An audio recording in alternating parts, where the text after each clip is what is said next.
So today's video is going to be pretty short. I'm going to get straight to the point. We went through some major storm damage here, as you can see, and I wasn't able to film a whole lot. So, in prepping to get the area and engine bay and car ready to receive the transmission, the replacement transmission, I need to do a few things. So one of those things is going to be cleaning that flywheel up. We're going to get all that surface rust off of there as best we can. There's some specific areas I need to focus on getting some of that rust off so that everything mates up nice and clean with the transmission when I go to put it in. The other thing that I need to deal with, and I've sort of been scratching my head over as to why it was here, but if you see down here in this hole, you'll notice that there's the end of a CV axle hanging out in there. And you would think to yourself, at least most people that have done this before, would go, wait a minute, don't you need to take the CV axles out in order to get the trans out of the car? And at least that was my thought process there. You can see that the passenger side CV axle is pulled out, but that the driver's side CV axle was still in this engine bay for some reason. And I'm going, okay, well, how did they get the transmission out of the car without taking the CV axle out of the car? Because there's not enough room to make all that work. My concern here is all the rust on this CV axle, mainly the spline shaft end of it here. The CV axle actually seems to be pretty good. I've kind of played with the ends there, and they seem like they're in good shape. So I was like, oh, well, I'll just pop the CV axle out. It shouldn't be that hard. I'll just take the wheel off and take the axle nut off this side, right? Well, that led me to realize how they got the transmission out and why they did what they did. I was not the one to take the transmission out of this car. Again, I bought this car with no transmission in it. I bought it from a wholesale lot. So we've got our hub here. There's our axle nut. There's our rotor. These rotors are going to get replaced. But you've got the CV axle going into the back side of the hub. That's what that rubber boot is right there. And then there's the rest of the CV axle there. Okay. So I can tell you what went wrong first and then how they corrected the issue. So what went wrong first? I noticed the end here of this axle is beat to death. You guys can see that. It's really deformed. It looks like they did some grinding on it and all kinds of stuff. And they did that because most likely they took this axle nut off and they started beating on the end of this axle with a hammer to get it to push through the hub. And it was seized inside the hub. So all they were doing is obliterating the end of the axle here where the nut thread's on. And they were unable to get the nut screwed back on, so basically they had to grind off all of the smashed metal that they caused from beating it with a hammer. And they said, screw that, we're not going to take the CV axle out, let's just put the axle nut back on, and we're going to just take the whole friggin' thing out. So what they did is, I don't know if you're going to be able to see this, basically, they loosened the ball joint nut down there. You can see the ball joints popped out. And they took the sway bar link off of the strut. And by doing that, they were able to pop the ball joint out and actually pull or swing the whole assembly out. Like, just pull it all out at the same time. So this would have taken two people, obviously, no big deal. A crowbar on the inside where the CV axle goes into the transmission, and pop it out, and then you can actually pull the whole strut assembly and knuckle assembly away and pull that CV axle out of the transmission, allowing the transmission to come out of the car. So that kind of causes a little bit of a problem for me when it goes for me to put this replacement transmission back in here. And I'm thinking to myself, okay, well, I have replacement CV axles right here. I've got a couple of them. We're good. So I've got a new CV axle to replace this. I'm not worried about damaging this CV axle any further. So what I think I'm going to do is take the CV axle nut off and or maybe not take it off, but I'm gonna unscrew it a bit, and I'm gonna start smacking it again with a hammer and see if I can't free up the CV axle from the hub and get this axle out of this car, because I don't need it in here. The end of it's kind of damaged and beat up. That end of it is super rusty. So that's going to be the challenge here. I have a couple ideas to get this CV axle to kind of free up, or at least to get some lubrication in there.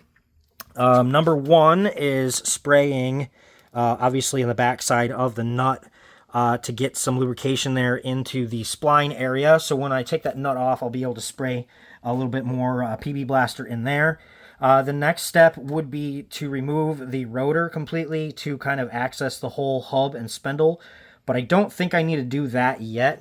What I think I'm going to do is I'm going to pop out the speed sensor here. So it's just this little 10 millimeter. I'm going to pop the speed sensor out, and then I'll be able to blow some air in that hole, maybe blow some rust out of there, and spray some PB Blaster in that hole. And that hole is going to give me direct access to where all the splines are going into the backside of the hub.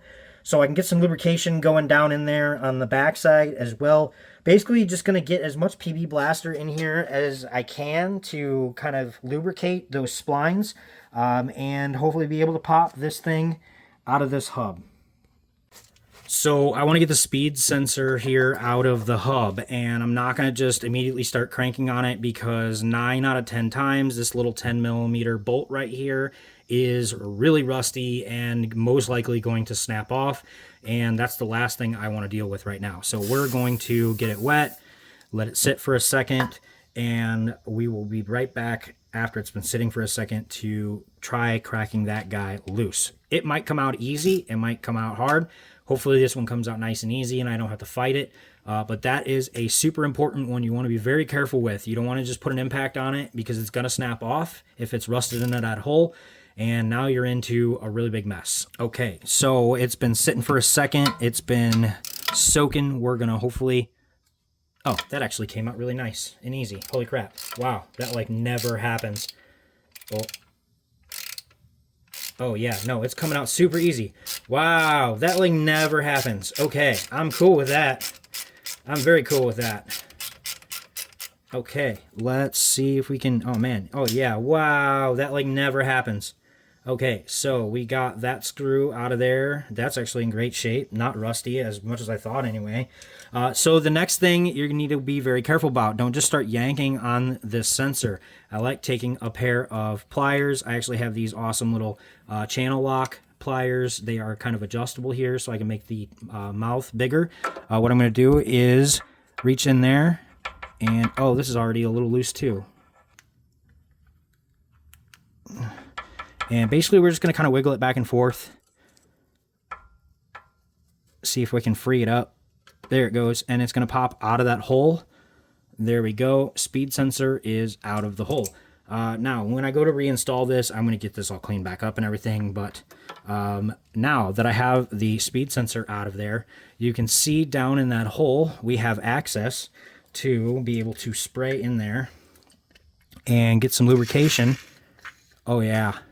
Get some lubrication all the way up into the back side there, where the splines go into the back side of the hub. I'm going to spray some here into the front, and hopefully that soaks in really good, and we'll be able to get this CV axle to pop out of here. I'm pretty sure the axle nut is going to come off of here super easy. It is a 32 millimeter socket. I like using a deep impact on an impact, and it should basically back itself right off. You may need to take a punch and bend back the end of the nut that may or may not be bent over. Someone else has already been in here before or not, or how they reinstalled that nut. Again, you would normally take a punch and smack a little piece of it over to keep it from backing out. But again, somebody else has already been in here taking stuff apart. So this all kind of came in here. And these threads don't look too damaged. It looks to me like they just kind of mushroomed the end of the axle with a hammer, trying to get the CV axle to come out. Now, a little magic trick that I've learned so that you don't damage the end of the CV axle and you don't damage the nut is I like to basically put the nut back on, and we're going to screw it back till it's basically flush with the end of the nut. And then you're going to take a block of wood, and you're going to hit the block of wood. You're not going to hit the CV axle. So you'll see what I'm talking about next. So basically, now that I've got the nut screwed back on here, I've got the end of it flush with the axle. This is just my personal way of doing this. There is about 1/4 of an inch of space here behind the axle nut, so that when the axle breaks free and gets pushed in, it's going to basically stop against the nut. However, all I need to do is just get this free enough so that the axle moves. Once I can get the axle to move, I can take the axle nut off, and it's going to take way less force to get the axle to pop out. Whereas right now it's seized in there. So again, by putting the nut back on here, it kind of helps keep the end of the axle from kind of mushrooming out. Kind of helps the end of the axle keep shape. And keep from doing what happened to the last person who was in here trying to get this axle out.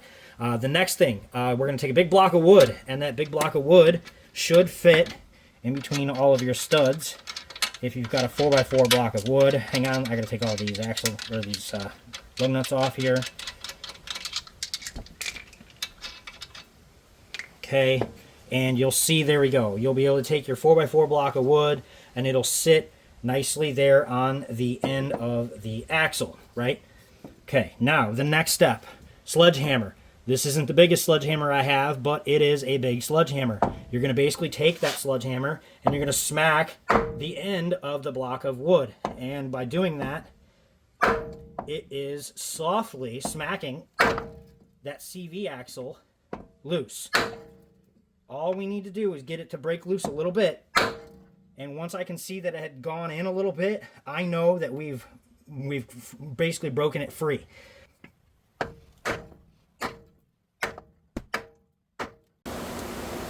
So it is downpouring outside, and I'm sorry that it's super loud, but still on the block of wood, and I just got a bigger sledgehammer, and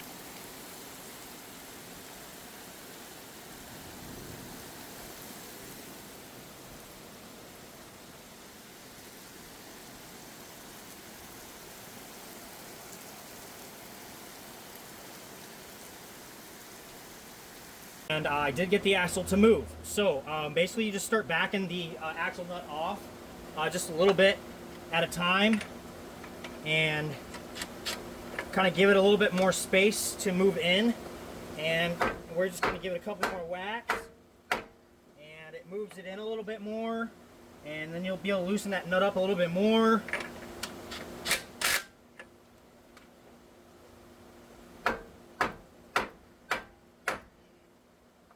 As that axle gets pushed through, eventually you'll be able to take the nut completely off, and you should be able to smack it the rest of the way with the wood. Boom, like that. And we've basically completely released it. You can see how it just presses in there.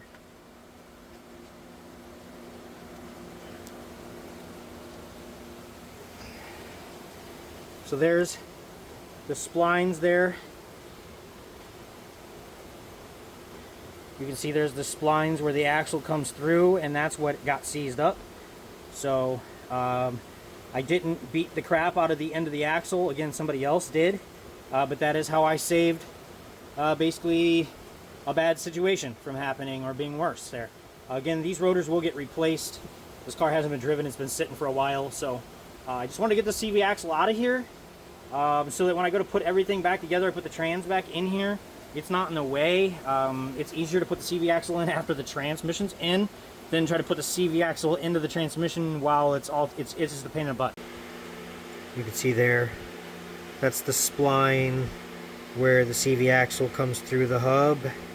So it was seized up in there. That is where you need to get your PB blaster or WD-40 to penetrate into. That's why I said if you take the nut off and spray really good into the crack, it'll kind of get it started, and it'll start creeping. You know, flood it real good. And then same thing from the hole for the speed sensor back here. You want to flood it really good in the speed sensor hole, and it's like as direct access as you can from the back side. It'll kind of flood itself into the back, and that'll allow you to get some lubricant in there and hopefully unseize it. I've been able to save quite a few CV axles that way. Next step will be cleaning the flywheel off here, getting all of those surfaces all touched up. There we go, there's some more light. So we're going to be cleaning that guy up. We gotta figure out the best approach here for that. Sorry for the background noise. I have a fan going because it rained and my garage is a lake. This is now that the water is starting to subside, but yeah, it flooded outside. So I had to stop working on this project for a little bit today, but you know, I wanted to kind of finish up and kind of talk to you guys about what needs to happen next. A lot of you don't know this, but I live about 45 minutes south of Chicago, Illinois. And over the course of the last about 10 to 15 days now, we have been getting pounded and hammered with nonstop major storms, tornadoes, heavy winds up to and over 100 miles per hour, mass devastation, a lot of destruction of trees and power lines. There are thousands and thousands of people in the Northwest Indiana area still without power. It has been 10 days. So the flooding that you see in this video was basically only the beginning of all of these storms. I really only got the chance to film this, and I basically had to completely stop all work on the car because of all of the storm damage and cleanup. I had many trees down in my neighborhood, as well as damage to my home and things like that. This was about a 35 foot pine tree that was blown over clearly by the roots. My next door neighbor's yard, thankfully, didn't do damage to my home. This is not my footage. This is taken from Skyrama.